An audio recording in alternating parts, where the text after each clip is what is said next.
This is the America's Cup, one of the most grueling sailing races in the world. Think of sailing as a recreational hobby or for fun. Now the boats are, we call them man-eaters. And they are manned by 11 elite athletes, sailors in top competition shape. Every bit of power that's created on the boat has to come from a human. There's no stored energy in batteries or from motors, so it's up to the men to deliver that. They grind and run back and forth 130 feet, almost half a football field, and then grind some more to steer the boat and adjust the sails. All the guys now are much more in the aerobic category, and they're powerful guys, 6 foot, 6'4" tall, but they're much lighter than the previous edition of grinders, and they're also much more aerobically capable. The guys are burning, 6,500 calories, during 4 hours of sailing. There's a lot of risk versus these boats. We've seen what can go wrong. You have to push that red line. So mentally and psychologically, each day you're right on the line.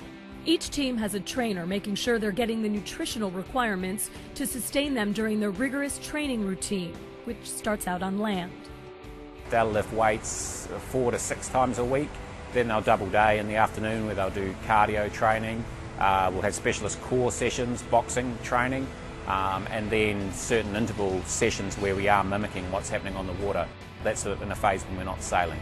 When we are sailing, it's the best training they can do. And when it's time for the competition to begin, it's full speed ahead. 2 races a day to win 9 out of a 17 race series. The races are short, only 30 minutes, but these guys at the end of 30 minutes are totally exhausted. Heart rate's up between 180 to 200 for half an hour. They're tired by the end of the day. But it's not all physical for these athletes. The grinding they're doing, they've got a choice of 6 gears, so they all have to work together like an orchestra, knowing when to come in. So a lot of our training on land was to simulate that with a lot of confusion training where they had to think while they were incredibly fatigued, so in an anaerobic state. And this may come as a surprise. Our youngest sailor on the boat is 32 years of age and our oldest is 54.